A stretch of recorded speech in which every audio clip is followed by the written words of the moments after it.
Welcome back to Talk About It in English. Let's get you speaking. Today, I want to show you exactly what to do when your English brain suddenly turns off and deletes a word you need. Picture this. You are at a store counter. There is a line of people behind you. The clerk looks at you and says, "Next, please, what do you need?" You open your mouth to say, "adapter," but the word is gone. It's just blank silence. That is my nightmare. I remember when I was first learning a second language, I walked into a pharmacy to buy something simple, just some tweezers, and I completely froze. I stood there waving my hands near my eyebrows while the pharmacist just stared at me like I was crazy. I felt my face getting so hot, I just wanted to run away. That feeling is exactly what we are going to fix today.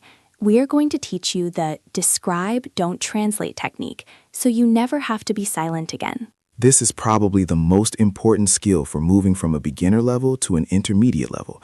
It is the safety net that lets you speak without fear. Exactly, because here is the truth. You will forget words.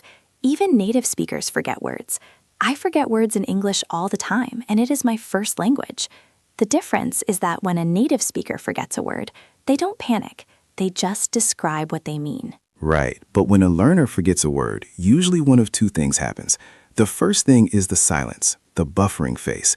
You stop, you look up at the ceiling, and you try to find the word in your own language, and then translate it back. And that silence is deadly for a conversation. It makes the other person feel awkward. They start looking at their phone, or they try to end the conversation. The second thing that happens is the apology. You say, "I'm sorry, my English is bad," and you give up. We want to eliminate both of those reactions. No more silence and no more apologizing. The goal today is to give you a set of tools, specific sentence patterns that help you talk around the missing word until the other person understands you. In linguistics, this is called circumlocution. It sounds complicated, but it just means talking in circles. It means describing the function, the appearance, or the category of the object, rather than using its specific name. So let's go back to that hardware store scenario. You need an extension cord. You know, the long wire with plugs on it. But the word extension cord is gone. If you have this skill, you don't panic. You look at the clerk and you say, "I need a wire that makes my plug reach further." Boom. You didn't say extension cord, but the clerk knows exactly what you want. You solved the problem, you communicated. And that is what fluency actually is. It is not knowing every word in the dictionary. It is being able to handle any situation, even when you don't know the word. So let's break this down into steps. The first step happens before you even start describing. It is what I call the anti-freeze reflex. This is crucial. When your brain realizes the word is missing, your natural instinct is to freeze and stop making noise. You need to train yourself to keep making noise, but to make English noise, not silence. Yes, silence signals that you are confused or finished. Filler phrases signal that you are thinking. So instead of silence, you need to learn phrases like, "let me see," or "what is the word?" or "it's on the tip of my tongue." I use "it's on the tip of my tongue" all the time. It tells the listener, I know what I want to say, just give me a second. It buys you time. Another good one is, "how do you say it?" or "I forgot the name, but..." These are simple, but they keep the channel open. They keep the connection alive. So imagine you are in that store. The clerk asks, "What do you need?" Instead of silence, you immediately say, "Well, I forgot the name, but..." That's your bridge. Now you have 2 seconds to think of how to describe it. And that brings us to the first major description strategy, function, describing what the object does. This is usually the easiest way to get your point across. We use a very specific grammar pattern for this. We say, "it's used for" plus the verb with ing. It's used for plus ing. So if I am trying to describe a pen, but I forget the word pen, I would say, "it's used for writing." Exactly. Or, "it's the thing used for signing documents." The grammar here is important. Many learners make the mistake of saying, "it's used for write." You have to hear that ing sound. It's used for writing. Let's practice this with some household items. James, imagine you are in a kitchen shop. You want to buy a blender, but you forget the word blender. How do you use the function strategy? Okay, I'm in the shop. I forget the word. I would say, "excuse me, I am looking for a machine. It is used for making smoothies." Perfect. It is used for making smoothies. Any clerk in the world will understand you. What if you needed a kettle? I would say, "I need the appliance that is used for boiling water." Used for boiling water. See how simple that is? You don't need the complex vocabulary. You just need the verb boil. Let's try a harder one. What if you need a specific tool? Let's say you need a screwdriver. That is a word people often forget. Okay, a screwdriver. I would say, I need a tool. It's used for turning screws. Or if I forgot the word screw, I might say, it's used for fixing furniture. Used for fixing furniture. That is a bit broad, but it starts the conversation. The clerk might then ask, do you mean a hammer? A drill? And you can say, no, not a hammer. This is conversation. This is negotiation. You are working together to find the meaning. Exactly. You are not taking a test where there is only one right answer. You are collaborating. Another variation of this pattern is using the phrase, it helps you. Oh, that is a good one. It helps you plus the base verb. So for the blender, you could say, it helps you mix fruit. Or for the kettle, it helps you make tea quickly. For the screwdriver, it helps you put furniture together. Ideally, you want to have both of these patterns in your pocket. It's used for ing and it helps you. I think the key here is to focus on the job the object does. Don't worry about what it is called, worry about what it does.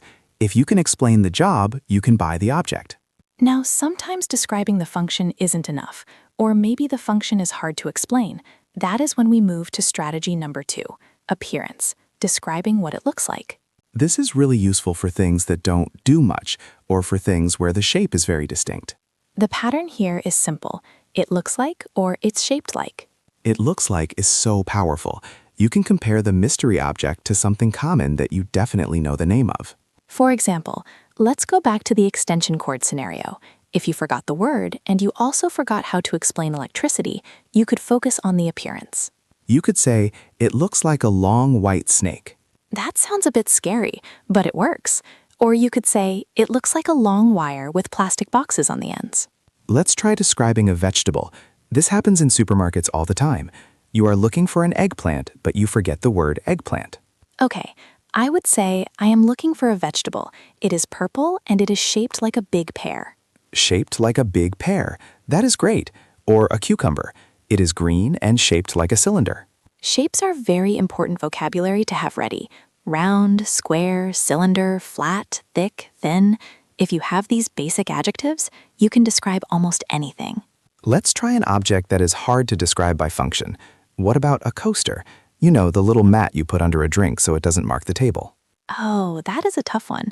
If I tried to explain the function, I might get stuck explaining condensation or protecting wood, so appearance is better here. How would you describe it?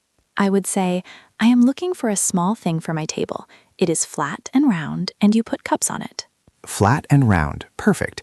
Even if the clerk doesn't get it immediately, they will start showing you things. Is it a plate? No, smaller. Is it a napkin? No, harder. Materials are also part of appearance, knowing the words plastic, metal, wood, glass, fabric. So for the coaster, it is usually made of wood or cardboard. For the screwdriver, it is made of metal with a plastic handle. For the kettle, it is made of plastic or stainless steel. Combining these is the ultimate power move. If you can combine function and appearance, you are unstoppable. Let's try that. Let's go back to the hardware store. You need that adapter or extension cord. Give me the full combo. Okay, excuse me, I forgot the word, but I need a thing for my house. It is made of white plastic and it looks like a long wire. It's used for plugging in my TV when the wall is too far away. That was beautiful. There is zero chance the clerk misunderstands that. And notice, Lily didn't use any advanced C1 vocabulary. White plastic, long wire, plugging in, too far away. It is all simple language used to explain a complex idea. That is the secret. You don't need big words to explain big concepts. You just need to be creative with the simple words you already have. Before we move on to the third strategy, I want to pause on that point. A lot of our listeners feel like they need to study more vocabulary lists before they are ready to speak. They think, I can't go to the shop yet because I don't know the word for screwdriver. That is the trap. You will never know all the words. I have friends who have lived in English-speaking countries for 20 years who still forget the word for colander or spatula. The goal isn't to know everything. The goal is to be able to describe everything. If you are finding these strategies helpful and you want to build more of these real-life reflexes, make sure you are subscribed to the channel. We don't just teach grammar rules. We teach you how to survive and thrive in actual conversations. Every week, we break down a new topic just like this. Okay, let's move to strategy number 3. This is for when you are really stuck, or when the object is abstract. This is the category plus difference strategy. This sounds a bit technical. How does it work? It's a formula. You start with the big category the object belongs to. Is it a fruit, a tool, a piece of clothing, an emotion? Then you say how it is different from the other things in that category. So the pattern is, it's a kind of category, but difference. Exactly. Let's try a grapefruit. Okay, the category is fruit, so I would say, it's a kind of fruit, it looks like an orange, but it is yellow and sour. Perfect. You anchored it with fruit and looks like an orange. Done, you showed the difference. Let's try a stool, like a chair with no back. Category is furniture or chair. It's a kind of chair, but it doesn't have a back. Simple. What about a hoodie? It's a kind of sweater, but it has a hat attached to it. A hat attached to it. I love that. You didn't need the word hood, you just used hat. That is creative thinking. This strategy is amazing for abstract concepts too. Imagine you want to describe the feeling of homesickness, but you forgot the word. Oh, that is deep. Okay. It's a kind of sadness, but specifically because you miss your family and your house. Exactly. It's a kind of sadness. You start big, then you narrow it down. This requires you to know your categories: tool, appliance, vehicle, container, furniture, clothing. If you know those 6 words, you can start describing almost any physical object in your house. It's a container for water. It's a vehicle with 2 wheels. It's a piece of furniture for sleeping. And notice how even if you sound a little bit like a dictionary or a little bit like a child, it doesn't matter. The communication happens. The listener understands furniture for sleeping is a bed. And actually, native speakers do this too. When I am tired, I literally say things like, where is the thing for the water?